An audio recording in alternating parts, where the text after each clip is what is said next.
اب آئیے سب سے کٹھن باتیں آ رہی ہے، شرک فی الحقوق۔ اللہ کے حقوق کیا کیا ہے انسان پر، اس کی اگر آپ گنتی کریں، لسٹ بنائیں تو بہت لمبی ہو جائے گا۔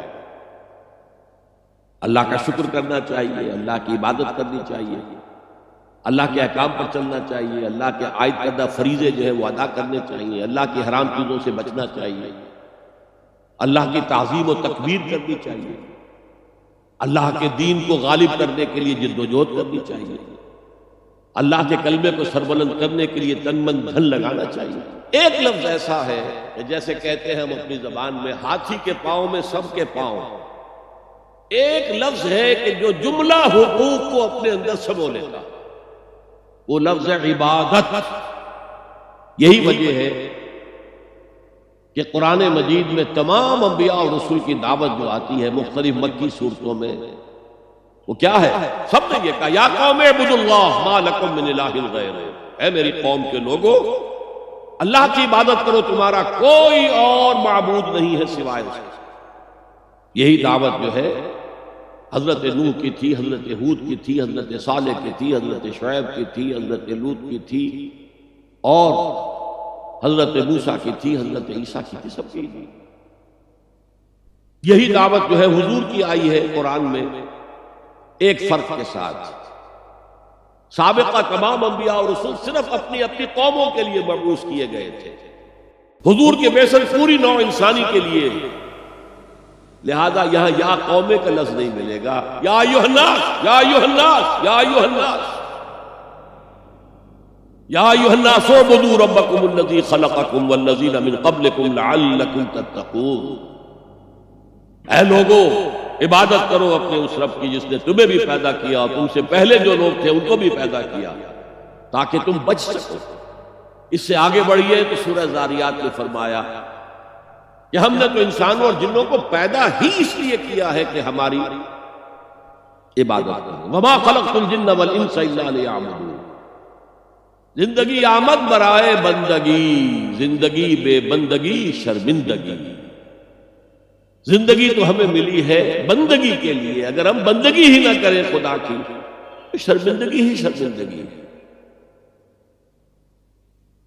یہ جو ایک لفظ ہے عبادت، اب میں اس کا تھوڑا سا تجزیہ کرنا چاہتا ہوں۔ عبادت کس سے؟ عبادت کا لفظ بنا عبد سے۔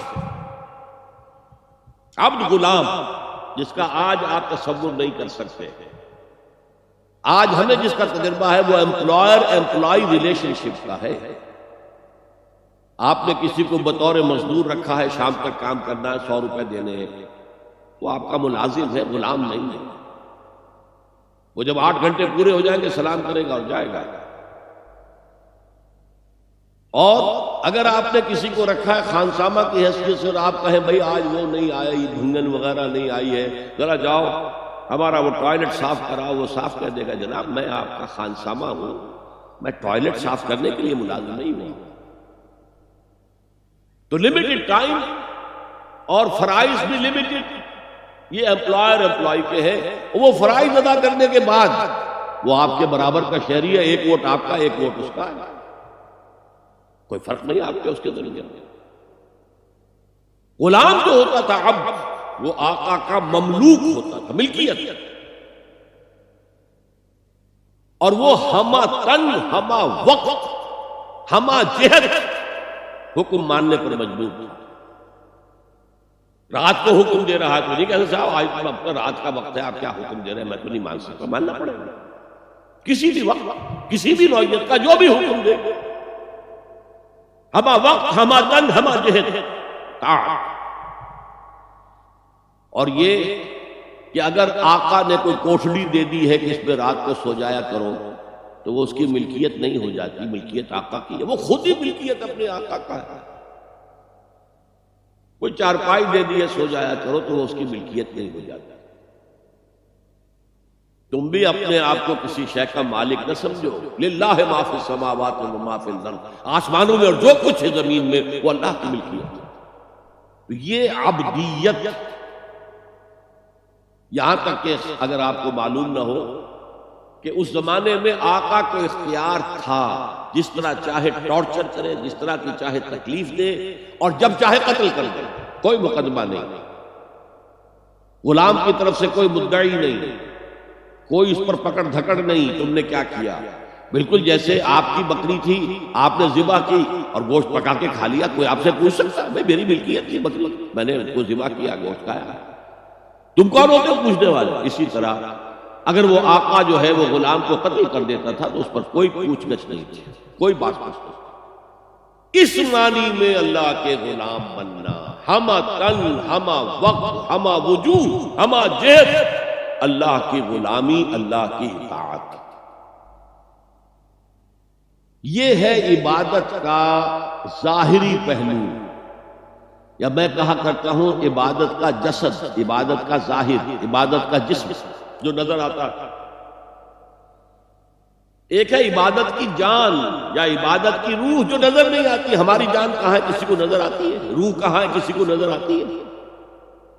لیکن ہمارا وجود جان ہی سے تو ہے، جان نکل جائے گی تو پھر تو یہ جسد جو ہے یہ گل سڑ جائے گا اگر جلدی سے تم نے اس کو پہنچا نہ دیا قبر کے اندر، یا جلدی سے کریا کرم نہ کر دیا اور اس کو جلا نہ دیا تو سڑے گا پوری طریقے سے، متعفن ہو جائے گا۔ تو اگرچہ قرآن مجید میں محض اطاعت پر بھی لفظ عبادت کا اطلاق ہوا ہے، چنانچہ جب حضرت موسیٰ اور ہارون فرعون کے دربار میں پیش ہوئے پہلی مرتبہ،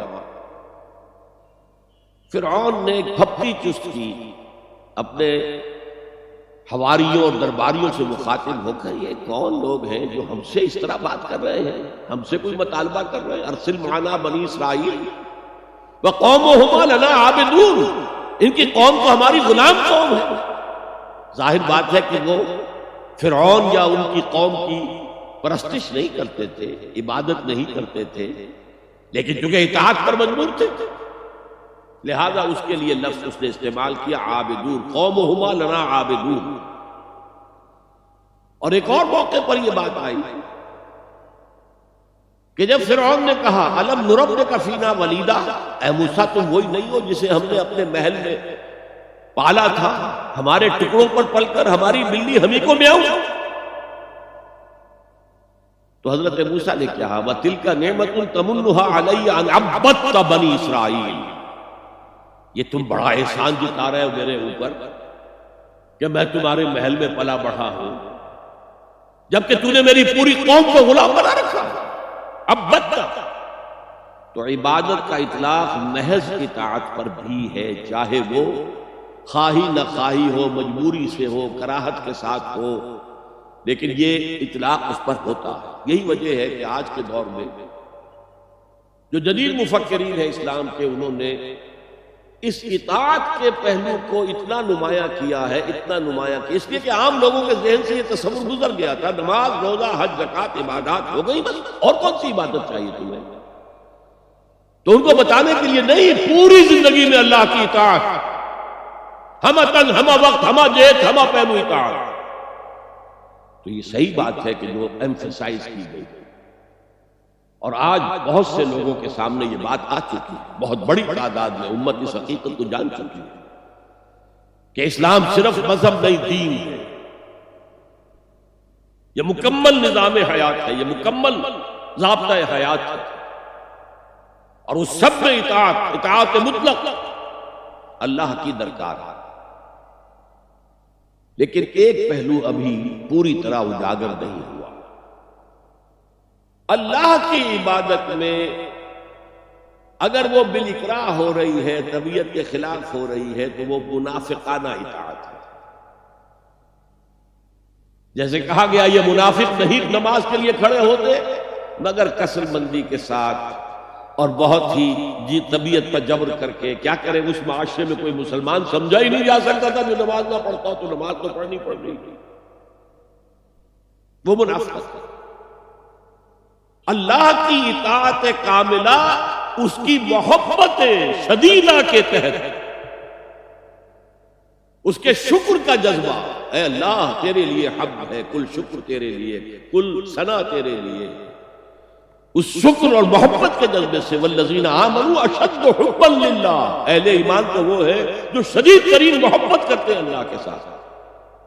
تو اللہ کی اطاعت مطلق اس کی محبت شدیدہ کے ساتھ دو چیزیں جمع ہوں گی تو پھر وہ اللہ کی عبادت بنے گی. چنانچہ وہ جسد ہے تو یہ روح ہے، یہ جان ہے، عبادت. اور فارسی کے دو الفاظ بخوبی ان کے فرق کو واضح کرتے ہیں.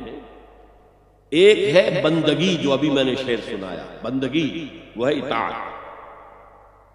ایک ہے پرستش. پرستش ہوتی ہے محبت سے. کوئی زر پرست ہے، کوئی شہرت پرست ہے، کوئی اقتدار پرست ہے، کوئی وطن پرست ہے، کوئی قوم پرست ہے، کوئی خود پرست ہے. یہ پرستش. پرستار کہہ دیتے ہیں آج کل، جو مختلف ایکٹرز اور ایکٹریسز ہیں ان کے جو پرستار ہیں، پرستار کہلاتے ہیں. تو اللہ کی پرستش کے ساتھ اس کی اطاعت مطلقہ جمع ہوں گے تو عبادت بنے گی. یہ تو ہو گیا عبادت کی تعریف کا معاملہ. اسی لیے امام ابن تیمیہ اور ان کے شاگرد جو سب سے بڑے شاگرد ہیں حافظ ابن قیم، انہوں نے عبادت کی تعریف جس طور سے بیان کی. امام ابن تیمیہ نے زیادہ زور دیا اطاعت پر، اور حافظ ابن قیم نے، وہ چونکہ صوفی مزاج آدمی تھے، انہوں نے مقدم رکھا محبت کو. العبادت تجمع اصلین، عبادت دو چیزوں، دو بنیادی چیزوں کو جمع کرنے سے وجود میں آتی ہے. غایت الحب مع غایت الذل والخضوع، حد درجے کی محبت اللہ کی اور حد درجے میں اللہ کے سامنے بچھ جانا، گر جانا. سر تسلیم خم ہے جو مزاج یار میں آئے، جو حکم ہے حاضر ہے پروردگار، جو حکم ہے حاضر. اچھا، بعض چیزیں اس عبادت کے ساتھ ضمیموں کے طور پر، مثلاً دعا، الدعاء مخ العبادہ، اور یہ بھی فرمایا الدعاء هو العبادہ. دعا جو ہے وہ عبادت کی روح ہے، عبادت کا مغز ہے. جیسے ہڈی، اس میں سے آپ نے وہ گلی کھینچ لی اور باقی پھینک دی. ماذ قرآن مغزہ برداشت ہے، استخاں پیش سگا انداخت ہے. تو یہ جو مغز ہے، عبادت روح ہے، جوہر ہے، مغز ہے.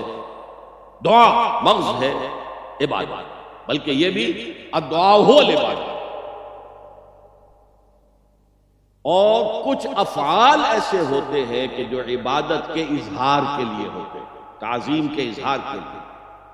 قنوت ہے، ہاتھ باندھ کر اور سر کو قدرے جھکا کر کھڑے ہیں. رکوع ہے، سجود. اور پانچویں چیز عبادت میں اخلاص. کوئی ریاکاری نہ ہو، کوئی کسی کو دکھانا مقصود نہ ہو، کوئی اپنی شہرت مطلوب نہ ہو، کوئی اپنے زہد و تقوی کا اشتہار دینا مطلوب نہ ہو. اخلاص. هي الحلقات تحفظني بآيات من القرآن، هي الحلقات تملأني بحب المصطفى العدنان، هي الحلقات تحفظني